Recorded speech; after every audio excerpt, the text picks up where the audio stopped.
तो साथियों हमने यूपी जीके का क्लास बहुत सारा कर लिया। अब जो है आपको संपूर्ण भारत के जीके जीएस के क्वेश्चंस करवाएंगे यूपी पुलिस कांस्टेबल के लिए, क्योंकि देखो केवल यूपी जीके के क्वेश्चंस ही आपसे नहीं पूछे जाएंगे बल्कि संपूर्ण भारत के जीके जीएस के क्वेश्चंस भी आपसे पूछे जाएंगे। तो आज के इस क्लास में बहुत ही महत्वपूर्ण क्वेश्चंस मैंने ऐड किया है, उन क्वेश्चनों को देखना आपके लिए बहुत जरूरी है। और आपको बता दें अभी 1-2 दिन पहले ही मैंने जो है यूपी जीके का टॉप 500 क्वेश्चंस एक ही वीडियो में करवाया है, एक ही क्लास में एक ही वीडियो में पूरे 500 उत्तर प्रदेश का जीके। उस क्लास को अगर आपने नहीं देखा है तो देख लेना, उसका लिंक मैं इस वीडियो के डिस्क्रिप्शन में भी दे देता हूं और चैनल के अंदर वीडियोस में जाओगे तो भी आपको वो क्लास मिल जाएगी, आप लोग देख लेना। चलिए तो बिना देरी के हुए अपने इस शानदार क्लास की शुरुआत करते हैं और अपने यूपी पुलिस कांस्टेबल की क्लास की शुरुआत करते हैं। तो देखते हैं क्वेश्चन। पहला क्वेश्चन है, भारत के राष्ट्रीय ध्वज के मध्य में बने धर्म चक्र का रंग कैसा है? बहुत ही महत्वपूर्ण प्रश्न है, ध्यान से देखिएगा। भारत का जो राष्ट्रीय ध्वज है हमारा तिरंगा, और उसके मध्य में जो बना धर्म चक्र है जिसमें 24 तिलियां हैं, ठीक है, उसका रंग किस प्रकार से है ये आपसे पूछा जा रहा है। तो ध्यान से देखिएगा, इस क्वेश्चन के लिए करेक्ट आंसर क्या होगा? तो गहरा नीला राइट आएगा, option number B. Next question है, देखिए जीडीपी को सांकेतिक जीडीपी और इनमें से कौन सी जीडीपी है जो दो अलग अलग तरीकों से व्यक्त किया जा सकता है? यह क्वेश्चन बहुत ही महत्वपूर्ण है, इकोनॉमिक्स का क्वेश्चन है।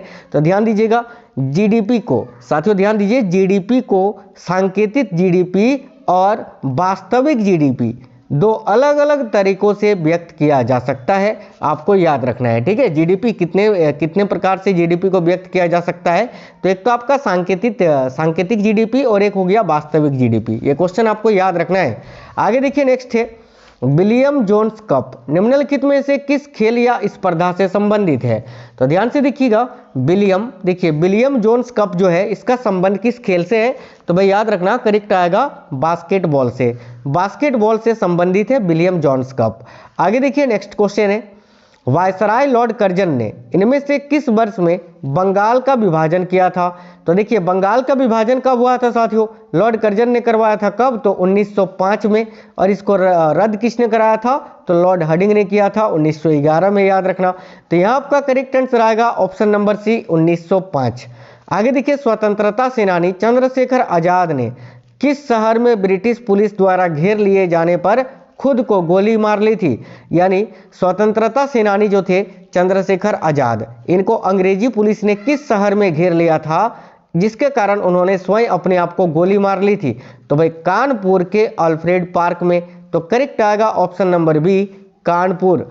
आगे देखिएगा, देखिए ला लीगा शीर्षक जो है ये किस खेल से जुड़ा है? ये भी क्वेश्चन बहुत ही पूछा जाता है। तो ध्यान से देखिए, ला लीगा शीर्षक जो है ना साथियों, देखिए ला लीगा शीर्षक ये किससे जुड़ा है? तो भाई याद रखिएगा, ला लीगा शीर्षक जो है ये आपका फुटबॉल से जुड़ा है। करेक्ट आएगा ऑप्शन नंबर बी, फुटबॉल से। क्वेश्चन नंबर 5 है, स्वतंत्रता सेनानी चंद्रशेखर आजाद ने किस शहर में ब्रिटिश पुलिस द्वारा घेर लिए जाने पर खुद को गोली मार ली थी? काफी अच्छा क्वेश्चन है। तो देखिए स्वतंत्रता सेनानी जो थे चंद्रशेखर आजाद, जब इनको ब्रिटिशों ने घेर लिया था चारों तरफ से, तो इन्होंने खुद को अपने आप को गोली मार ली थी। और ये घटना कहाँ हुई थी?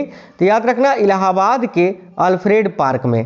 तो राइट आंसर आएगा ऑप्शन नंबर सी, इलाहाबाद, आपको याद रखना है। आगे देखिए, नेक्स्ट है, ला लीगा शीर्षक इनमें से किससे जुड़ा है? तो भाई देखना, ला लीगा शीर्षक का संबंध किस खेल से है ये पूछा जा रहा है। तो याद रखिएगा, करेक्ट आंसर हो जाएगा फुटबॉल से, option number B, football correct answer है।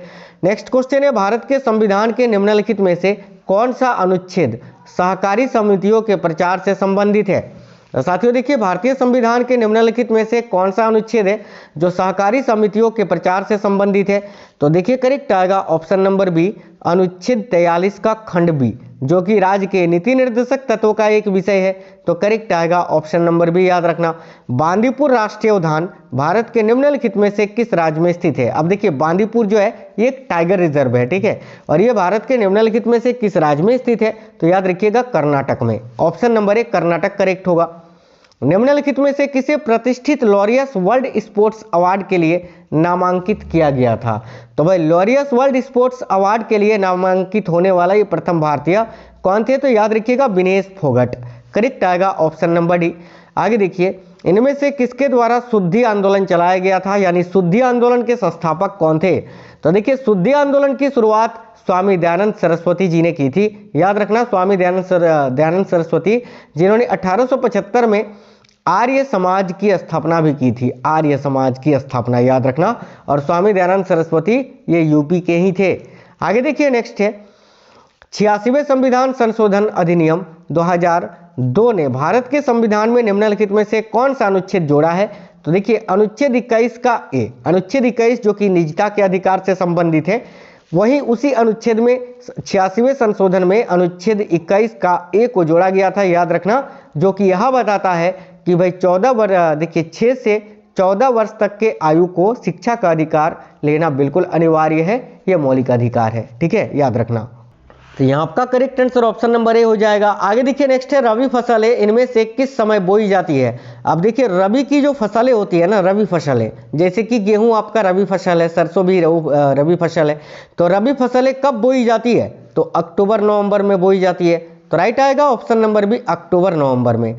आगे देखिए भारत में स्टैच्यू ऑफ यूनिटी इनमें से किसकी दुनिया की सबसे ऊंची मूर्ति है? अब दुनिया की सबसे ऊंची मूर्ति जो है स्टैच्यू ऑफ यूनिटी, ठीक है, जो कि गुजरात में स्थित है। और ये किसकी मूर्ति है? तो सरदार वल्लभ भाई पटेल की। ऑप्शन नंबर बी करेक्ट हो जाएगा। अगला, प्राचीन भारत में किस वंश का शासनकाल स्वर्ण युग कहा जाता था? तो देखिए प्राचीन भारत में इनमें से किस वंश का शासनकाल जो है स्वर्ण युग कहा जाता था? याद रखिएगा गुप्त वंश का। ऑप्शन नंबर सी गुप्त वंश करेक्ट होगा। नेक्स्ट देखिए सौरमंडल का कौन सा ग्रह को हरा ग्रह कहा जाता है? यानी सौरमंडल का इनमें से कौन सा ग्रह है जिसको हरा ग्रह कहा जाता है? तो भाई याद रखिएगा वरुण ग्रह को। Option number B Varun correct आएगा। याद रखिए नेपच्यून। आगे देखिए भागवत गीता का सर्वप्रथम अंग्रेजी अनुवाद किसके द्वारा किया गया था? तो भाई ध्यान दीजिएगा भागवत गीता का सर्वप्रथम अंग्रेजी अनुवाद जो है ये चार्ल्स विलिंग्स के द्वारा किया गया था। ऑप्शन नंबर बी करेक्ट हो जाएगा। आगे देखिए प्रधानमंत्री उज्ज्वला योजना का शुभारंभ कब हुआ था? देखिए प्रधानमंत्री उज्ज्वला योजना का संबंध है एलपीजी वितरण से। ठीक है, एलपीजी वितरण से याद रखिएगा। तो देखिए प्रधानमंत्री उज्ज्वला योजना ये कब शुरुआत हुई थी? तो भाई 1 मई 2016 को इसकी शुरुआत हुई थी प्रधानमंत्री मोदी जी के नेतृत्व में। तो राइट आएगा 1 मई 2016, याद रखना। आगे देखिए इनमें से कौन किसी भी विधेयक को धन विधेयक घोषित करने का निर्णय लेता है? तो किसी भी विधेयक को धन विधेयक घोषित करने का निर्णय कौन लेता है? याद रखिएगा लोकसभा अध्यक्ष यानी स्पीकर। नेक्स्ट क्वेश्चन देखिए सुंदरवन का डेल्टा निम्नलिखित में से किन नदियों द्वारा निर्मित है? तो भाई ध्यान दीजिएगा सुंदरवन का जो डेल्टा है निम्नलिखित में से किन नदियों के द्वारा यह निर्मित है? तो राइट आएगा गंगा और ब्रह्मपुत्र नदियों के द्वारा। राइट आएगा ऑप्शन नंबर बी। आगे देखिए इनमें से किस साल के बाद से भारत में आर्थिक सर्वेक्षण को केंद्रीय बजट से अलग कर दिया गया है? यानी इनमें से किस वर्ष के बाद से भारत में जो आर्थिक सर्वेक्षण है उसको केंद्रीय बजट से अलग कर दिया गया था? तो याद रखना 1964 में। Option number C 1964। चलिए नेक्स्ट क्वेश्चन देखिएगा भारतीय संविधान में फास्ट पास्ट द पोस्ट यानी सर्वाधिक मतदान प्राप्त की विजयी, जिसको सबसे अधिक वोट मिलेगा वही जीतेगा। ठीक है, ये इसका प्रावधान जो है ये किस देश के संविधान से लिया गया है? बहुत ही महत्वपूर्ण प्रश्न है ये, तो याद रखना ये ब्रिटेन के संविधान से लिया गया है। Option number C. आगे देखिए अहमद शाह अब्दाली भारत में किस एशियाई देश से आया था? तो ध्यान देना अहमद शाह अब्दाली जो है ये भारत के किस एशियाई देश से आया था? तो भाई अफगानिस्तान से। देखिए वही है अहमद शाह अब्दाली, वही है जो कि 1761 में पानीपत का जो तीसरा युद्ध हुआ था मराठों के साथ इन्हीं का हुआ था। यानी अहमद शाह अब्दाली और मराठों के बीच में पानीपत का तीसरा युद्ध हुआ था, याद रखना। आगे देखिए किसने स्वराज पार्टी के निर्माण के लिए कांग्रेस के अध्यक्ष पद से त्यागपत्र दे दिया था? तो भाई किसने स्वराज पार्टी के निर्माण के लिए कांग्रेस के अध्यक्ष पद से त्यागपत्र दे दिया था? याद रखना चित्तरंजन दास ने। स्वराज पार्टी की स्थापना 1923 में चित्तरंजन दास और मोतीलाल नेहरू ने मिलकर की थी, लेकिन कांग्रेस के अध्यक्ष पद से त्यागपत्र दिया था चित्तरंजन दास ने, याद रखना। आगे देखिए काफी अच्छा क्वेश्चन है राष्ट्रमंडल खेल 2022 में पीवी सिंधु ने बैडमिंटन के महिला एकल मुकाबले में कौन सा पदक जीता? तो याद रखिएगा गोल्ड मेडल, स्वर्ण पदक। नेक्स्ट क्वेश्चन है निम्नलिखित में से कौन सा हड़प्पा स्थल हरियाणा में स्थित है? तो देखिए इनमें से कौन सा हड़प्पा स्थल है जो कि आपका हरियाणा में है? तो साथियों देखिए कालीबंगा ये राजस्थान में है, लोथल गुजरात में है और धोलावीरा ये भी गुजरात में है। लेकिन राखीगढ़ी जो है ये साथियों हरियाणा में स्थित है। राखीगढ़ी कहाँ है? तो भाई ये हरियाणा में स्थित है, जो कि सिंधु घाटी सभ्यता स्थल है। तो राइट आएगा ऑप्शन नंबर सी। आगे देखिए, रावी नदी का ऋग्वेदिक नाम क्या है? काफी अच्छा क्वेश्चन है। तो देखना, रावी नदी का जो ऋग्वेदिक नाम है वो है पारूसी नदी। इसके अलावा देखिए वित्सता नदी जो है ना, वित्सता नदी का जो आधुनिक नाम है वो क्या है? तो भाई याद रखिएगा, वित्सता नदी का आधुनिक नाम अभी क्या है? तो आपको याद रखना है झेलम नदी। ठीक है, झेलम अभी बोला जाता है वित्सता नदी को। और यहाँ पर आसिकनी नदी जो है, आसिकनी नदी को अभी क्या कहा जाता है? तो आसिकनी नदी को अभी वर्तमान में हम चिनाब के नाम से जानते हैं, चिनाब नदी के नाम से। और सुतुद्री नदी को अभी हम किस नाम से जानते हैं? तो भाई सुतुद्री नदी जो है ना, इसको हम अभी सतलुज के नाम से जानते हैं, सतलुज नदी के नाम से। ठीक है, याद रखना। आगे देखिए, नेक्स्ट क्वेश्चन है, पुरातात्विक स्थल सुरकोतदा ये किस राज्य में स्थित है? तो सुरकोतदा जो कि पुरातात्विक स्थल है, ये अभी किस राज्य में स्थित है? तो याद रखिए, ये भी आपका गुजरात में ही है। Option number D, Gujarat. निम्नलिखित में से कौन ओडिसी की नृत्यांगना नहीं है? यानी इनमें से किनका संबंध ओडिसी नृत्य से नहीं है? तो देखिए, संयुक्ता पनिग्रही ये भी ओडिसी से संबंधित है, सोनल मानसिंह ये भी ओडिसी से है, माधवी मुदगल ये भी ओडिसी से है। लेकिन यामिनी कृष्णमूर्ति जो है, इनका संबंध साथियों भारतनाट्यम से। भारतनाट्यम जो कि तमिलनाडु राज्य का शास्त्रीय नृत्य है, भारतनाट्यम से संबंधित है यामिनी कृष्णमूर्ति। तो यहाँ राइट होगा ऑप्शन नंबर डी। देखिए, 1930 और 31 में बाराही कांग्रेस ने सफलतापूर्वक अंग्रेजी हुकूमत का किस जिले में नाकाम कर दिया था, या किस जिले में नाकाम कर दिया था? तो करेक्ट आएगा गया में। याद रखना, 1930 और 31 में बाराही कांग्रेस ने सफलतापूर्वक अंग्रेजी हुकूमत का किस जिले में नाकाम कर दिया था? तो भाई नाकाम किया था गया में। याद रखना। आगे देखिए, कौन सी गैस के कारण चूने का पानी सफेद हो जाता है या तो दूधिया हो जाता है? ऐसा भी क्वेश्चन पूछा जाता है कि कौन सी गैस के कारण चूने का पानी दूधिया हो जाता है? तो याद रखना, कार्बन डाइऑक्साइड गैस के कारण। Option number A right answer होगा। आगे देखिए, कांग्रेस के किस अधिवेशन में साइमन कमीशन के बाइकॉट का नारा दिया गया था? तो ध्यान दीजिए, कांग्रेस का वो कौन सा अधिवेशन है जिसमें साइमन कमीशन के बाइकॉट का नारा दिया गया था? तो मद्रास अधिवेशन, जो कि 1927 में हुआ था। Option number B. आगे देखिए, पृथ्वी की 3 संकेंद्रीय परतों में से दूसरी परत का नाम क्या है? अब पृथ्वी की 3 परतें हैं, एक सियाल है, एक सीमा है और एक नीफा है। और इनमें से बीच वाली जो परत है वो है आपका सीमा। तो राइट आएगा ऑप्शन नंबर बी, सीमा। याद रखना। देखिए, एक आकर्षक मुखौटे का प्रयोग निम्नलिखित में से किस नृत्य शैली से संबंधित है? तो साथियों, एक आकर्षक मुखौटे का प्रयोग जो है निम्नलिखित में से किस नृत्य शैली में किया जाता है या संबंधित है? तो कथकली। कथकली जो कि साथियों भारत के केरल राज्य का शास्त्रीय नृत्य है। यहाँ पर कुचिपुड़ी जो कि आंध्र प्रदेश का शास्त्रीय नृत्य है, ओडिसी ओडिशा का, और मणिपुरी मणिपुर का। आगे देखिएगा, भारत में राज्य के महाधिवक्ता की नियुक्ति कौन करता है? तो भारत में राज्य के महाधिवक्ता की नियुक्ति राज्य के राज्यपाल करते हैं। याद रखना। और केंद्र में कौन करते हैं? तो राष्ट्रपति। आगे देखिए, जीवों के परिचित या परिरक्षित अवशेष जो मृदा में शरीर के भागों में छाप के रूप में रह जाते हैं, ये क्या कहलाते हैं? तो वह जीवों के परिरक्षित अवशेष जो मृदा में शरीर के भागों में छाप के रूप में रह जाते हैं, ये क्या कहलाते हैं? तो जीवाश्म कहलाते हैं। ऑप्शन नंबर बी, जीवाश्म। अगला क्वेश्चन है, गायत्री मंत्र किस पुस्तक में मिलता है? तो ध्यान दीजिए साथियों, गायत्री मंत्र जो है ये भाई किस पुस्तक में मिलता है? तो ऋग्वेद में। Option number C, Rigveda correct होगा। नेक्स्ट है, चक्रवात का केंद्र एक शांत क्षेत्र होता है जिसे झंझावात का क्या कहते हैं?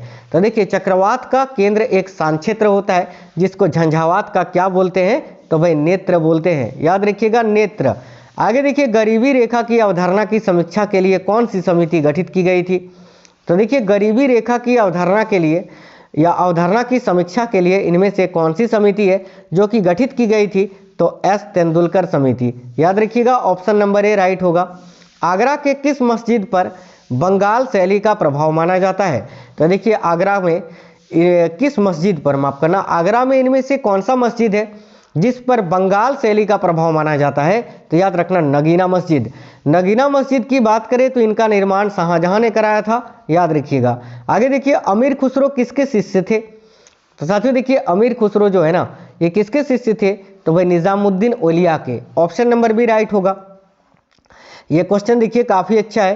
क्वेश्चन में बोला यह गया है कि भारत के प्रधानमंत्री निम्नलिखित में से किन निकायों के वस्तुत्व मुखिया होते हैं? यानी भारत के जो प्रधानमंत्री हैं इनमें से किसके जो है मुखिया या अध्यक्ष होते हैं? तो देखिए नीति आयोग के भी अध्यक्ष प्रधानमंत्री होते हैं, राष्ट्रीय एकता परिषद के भी अध्यक्ष प्रधानमंत्री होते हैं और भारतीय वन्य जीव बोर्ड के भी अध्यक्ष प्रधानमंत्री होते हैं। तो इस क्वेश्चन का राइट आंसर होगा ऑप्शन नंबर डी, 1, 2 और 3 सभी सही है। ठीक है, चलिए आगे देखिए नेक्स्ट क्वेश्चन है, नगर प्रशासन का कौन सा प्रकार बड़े शहरी क्षेत्रों पर या का नियंत्रण करता है? तो भाई नगर प्रशासन का कौन सा प्रकार है जो बड़े शहरी क्षेत्रों का नियंत्रण करता है? तो साथियों याद रखना नगर निगम, ऑप्शन नंबर सी करेक्ट होगा। आगे देखिए, केवल वह स्तंभ जिसमें अशोक ने स्वयं को मगध का सम्राट बताया है। तो देखिए केवल वह स्तंभ है आपका भाबरू स्तंभ जिसमें अशोक ने स्वयं को मगध का सम्राट बताया है। आगे देखिए, निम्नलिखित में से वह राज्य कौन है जिसकी सीमा मिजोरम से नहीं लगी हुई है? देखिए इनमें से वह राज्य कौन सा है जिसकी सीमा मिजोरम से नहीं लगी है? तो याद रखिए, देखिए असम, म्यांमार और त्रिपुरा, इन तीनों राज्यों की सीमा जो है मिजोरम से लगती है। नागालैंड की सीमा मिजोरम से नहीं लगती है। राइट आएगा ऑप्शन नंबर ए नागालैंड। निम्नलिखित में से कौन भारतनाट्यम की विख्यात नृत्यांगना नहीं है? यानी इनमें से किनका संबंध भारतनाट्यम से नहीं है? तो देखिए रुक्मणी देवी अरुणडिल जो कि भारतनाट्यम से संबंधित है, टी बाला सरस्वती ये भी भारतनाट्यम से संबंधित है, यामिनी कृष्णमूर्ति ये भी भारतनाट्यम से संबंधित है। लेकिन झावेरी बहनें जो हैं इनका संबंध साथियों मणिपुरी नृत्य से, याद रखना मणिपुरी नृत्य से। तो राइट आएगा ऑप्शन नंबर डी। किस काल में अछूत की अवधारणा स्पष्ट रूप से उद्धृत हुई थी? तो देखिए वह कौन सा काल है जिस काल में अछूत की अवधारणा स्पष्ट रूप से उद्धृत हुई थी? तो करेक्ट आंसर आएगा उत्तर वैदिक काल में, ऑप्शन नंबर बी करेक्ट होगा। भारत में मोहम्मद गौरी ने किसको प्रथम अख्ता प्रदान किया था? बहुत ही महत्वपूर्ण प्रश्न है ये। तो देखना भारत में मोहम्मद गौरी ने किसको प्रथम अख्ता प्रदान किया था? तो भाई कुतुबुद्दीन ऐबक को, याद रखिएगा ऑप्शन नंबर बी। श्रीलंका के, देखिए श्रीलंका में आबादी के अधिकांश लोग जो हैं इनमें से किस धर्म का अनुसरण करते हैं? तो श्रीलंका में आबादी के अधिकांश लोग जो हैं साथियों याद रखना बौद्ध धर्म, ठीक है बौद्ध धर्म का अनुसरण करते हैं। राइट आएगा ऑप्शन नंबर डी। आगे देखिए मानव रक्त का पीएच मान क्या है? तो ध्यान से देखिए मानव रक्त का जो पीएच मान होता है वो भाई 7.4 होता है, 7.4 होता है, ऑप्शन नंबर सी करेक्ट हो जाएगा। आगे देखिए भारत में सबसे बड़ा कानून अधिकारी किसे माना जाता है? तो ध्यान दीजिए भारत में सबसे बड़ा कानून अधिकारी जो है ये किसको माना जाता है? तो भारत के महान्यायवादी को। किसे? भारत के महान्यायवादी को, ऑप्शन नंबर बी करेक्ट हो जाएगा।